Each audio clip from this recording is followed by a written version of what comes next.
नमस्कार, बोधि टेक्निकल में आपका स्वागत है। आज हम लोग शुरू करने वाले हैं सिंक्रोनस मोटर का प्रैक्टिस टेस्ट सॉल्यूशन नंबर 2। तो चलिए शुरू करते हैं। आज का पहला प्रश्न है जो कुछ इस प्रकार से है। शक्ति गुणक कौन सा अगर सिंक्रोनस मोटर का फील्ड अल्प उत्तेजित हो। इसमें कह रहा है कि शक्ति गुणक कौन सा होगा, मतलब पावर फैक्टर कौन सा होगा अगर सिंक्रोनस मोटर का फील्ड अल्प उत्तेजित हो। तो आप जानते हैं कि सिंक्रोनस मोटर का जो फील्ड है, एक मिनट थोड़ा सा, हम लोग जानते हैं कि सिंक्रोनस मोटर का जो फील्ड है उसको चेंज करके तीन प्रकार से उसको चेंज किया जा सकता है। मतलब कौन सा तीन प्रकार के पोजीशन में रखा जा सकता है। एक है कि अंडर एक्साइटेड, ओवर एक्साइटेड और लेवल एक्साइटेड। लेवल एक्साइटेड करने का मतलब हुआ कि जो नॉर्मल एक्साइटेशन दिया गया, मतलब सिंक्रोनस मोटर है उसका जो डीसी सप्लाई रोटर को दिया जा रहा है वो नॉर्मल दिया जा रहा है, ठीक है, उसको लेवल एक्साइटेड बोला जाता है। और जब फील्ड को ज़्यादा एक्साइटेड किया जाता है तो उसको बोला जाता है ओवर एक्साइटेड, और जब लेवल से कम किया जाता है तो उसको बोला जाता है अंडर एक्साइटेड। मतलब तीन कंडीशन में एक्साइटेशन को रखा जाता है, अंडर, लेवल और ओवर एक्साइटेड। तो इसमें बोल रहा है कि अल्प उत्तेजित, मतलब अंडर एक्साइटेड अगर है, ठीक है, क्या है, अंडर एक्साइटेड है तो वो जो सिंक्रोनस मोटर होगा, सिंक्रोनस मोटर कौन सा पावर फैक्टर पे काम करेगा। तो उसका जो आंसर है ना, उसका आंसर है सी, पश्चगामी। ठीक है, अंडर एक्साइटेड में क्या काम करता है, लैगिंग करता है। ओवर एक्साइटेड में काम करता है, आप पेन पेपर अगर लेके बैठे हैं तो आप इसको नोट कर सकते हैं। ओवर एक्साइटेड में काम करता है लीडिंग पावर फैक्टर पर काम करता है। और लेवल एक्साइटेड जो होता है उसमें यूनिटी पावर फैक्टर पर काम करता है, यूनिटी पावर फैक्टर। तो इसमें जो बोल रहा है अंडर एक्साइटेड बोल रहा है, इसलिए इसका आंसर होगा पश्चगामी, मतलब लैगिंग पावर फैक्टर पे काम करेगा। आप ऐसे समझ सकते हैं कि जो सिंक्रोनस मोटर है एक ऐसा मोटर है एक कि इसको तीनों पावर फैक्टर पे काम कराया जा सकता है, जो कि होता है लीडिंग पावर फैक्टर पे भी इसको ऑपरेट कर सकते हैं, लैगिंग पे भी कर सकते हैं, और इसको यूनिटी पावर फैक्टर पे भी आप ऑपरेट करा सकते हैं। ठीक है, तो यहाँ जो आंसर है इसका आंसर है सी, पश्चगामी मतलब लैगिंग। चलिए नेक्स्ट प्रश्न देखते हैं, दूसरा नंबर। इंडक्शन टाइप ऑटो तुल्यकालिक मोटर किस पावर फैक्टर पर कार्य करता है। तो इसका जो आंसर है, इसका है आंसर सी, इकाई पावर फैक्टर पर काम करता है। आप ऐसे समझिए कि इंडक्शन टाइप ऑटो तुल्यकालिक मतलब सिंक्रोनस मोटर जो है एक प्रकार का सिंक्रोनस मोटर ही है। लेकिन क्या होता है ना, सिंक्रोनस मोटर जो होता है ये जो होता है सेल्फ स्टार्टेड नहीं होता है। मतलब सेल्फ स्टार्टेड करने का मतलब जब आप कोई सिंक्रोनस मोटर है उसको जब आप सप्लाई देंगे, इलेक्ट्रिकल सप्लाई देंगे, तो ऑटो मतलब स्टार्ट नहीं हो पाएगा। उसको किसी भी इंडक्शन मोटर, मतलब छोटा सा इंडक्शन मोटर से उसको स्टार्ट किया जाता है। लेकिन इसको एक क्या किया जाता है, एक स्पेशल केस में सिंक्रोनस मोटर को ऑटो स्टार्ट बनाया जाता है, जो कि क्या होता है ना, उसमें रोटर में बाइंडिंग किया जाता है, और स्टार्टिंग के टाइम में क्या होता है ना, उसको इंडक्शन मोटर के एज ए रन किया जाता है। और जब एक नॉर्मल स्पीड पकड़ लेता है, लगभग 70% से 80% अगर स्पीड पकड़ लेता है, तो एज ए उसको क्या किया जाता है, तुल्यकालिक मतलब सिंक्रोनस मोटर ऑपरेट किया जाता है। ठीक है, इसीलिए कहा जाता है induction type auto synchronous motor. ठीक है, इंडक्शन टाइप मतलब उसका टाइप है इंडक्शन, लेकिन वो काम जो करेगा ना, फाइनली जो काम करेगा एज ए सिंक्रोनस मोटर काम करेगा।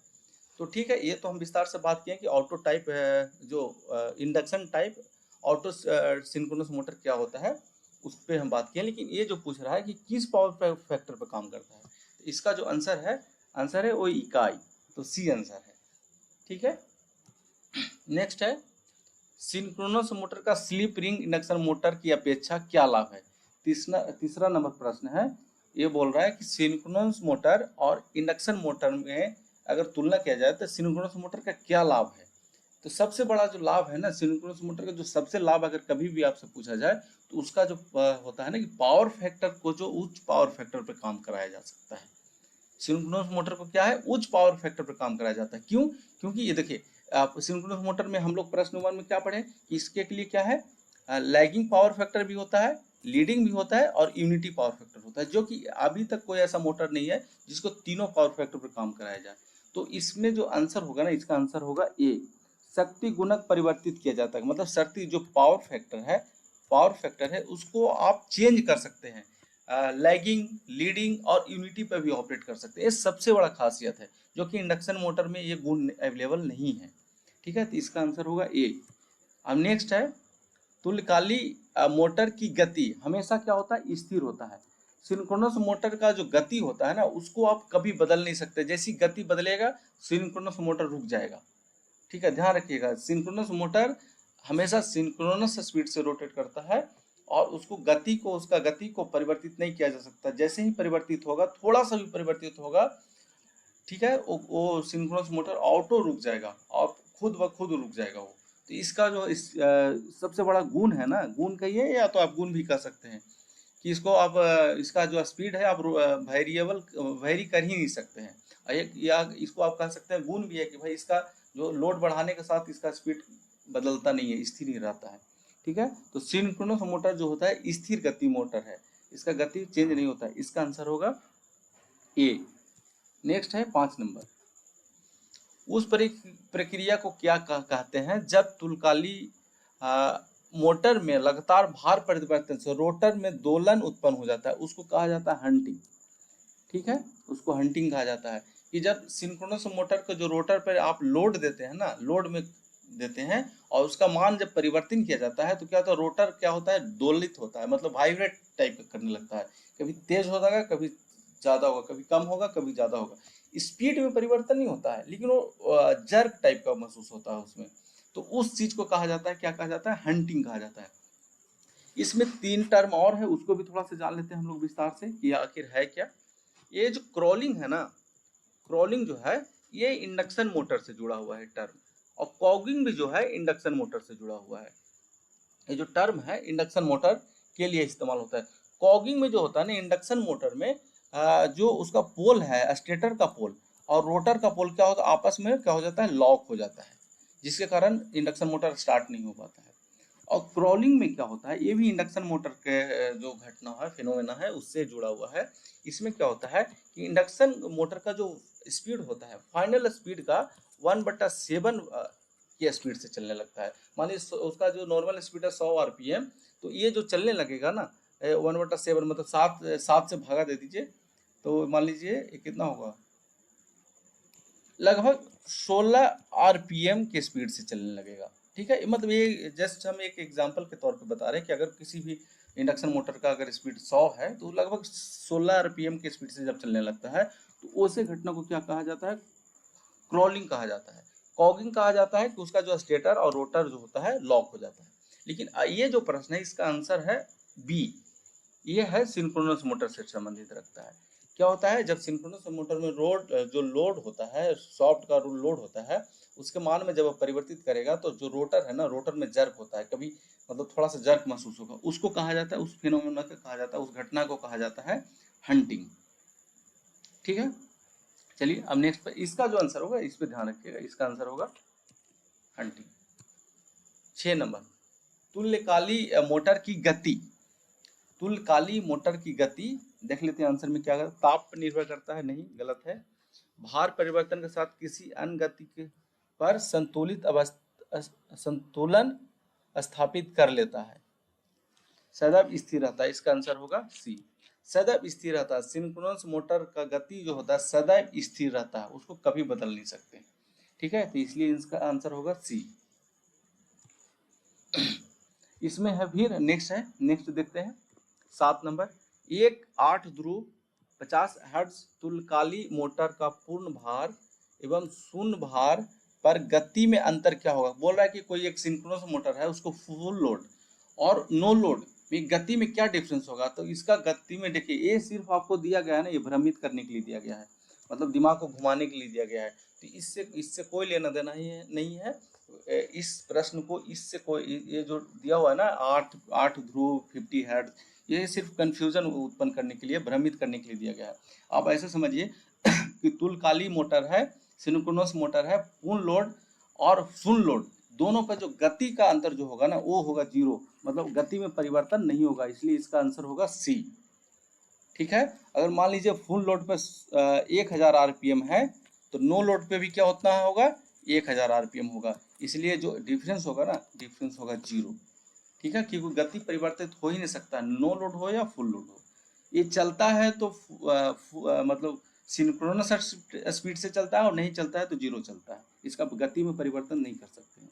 नेक्स्ट है, क्या होगा जब तुल्यकालिक मोटर को अतिभार किया जाएगा, ये रुक जाएगा। जब इसको आप लोड बढ़ा देंगे ना, काफी ओवरलोड कर देंगे, ओवर लोड कर देंगे तो ये क्या होगा, इस मोटर को क्या हो जाएगा, रुक जाएगा। ठीक है, इसका आंसर होगा ये, 8 का आंसर होगा ये। चलिए प्रश्न नंबर है 9, सिंक्रोनस मोटर का इंडक्शन मोटर की तुलना में क्या लाभ है। ठीक है, फिर से शायद ये पहले मिल चुका है, ऑलरेडी मिल चुका है हमारा, 3 नंबर में था शायद। इसका टॉर्क सप्लाई वोल्टेज परिवर्तन पर अधिक परिवर्तित नहीं होता है। इसका जो गति होता है ना स्थिर गति पर चलता है, इसका आंसर है सी। ठीक है, इसका आंसर है सी। सिंक्रोनस मोटर का इंडक्शन मोटर की तुलना में क्या लाभ है, तो इसका आंसर है सी, यह स्थिर गति पर चलता है।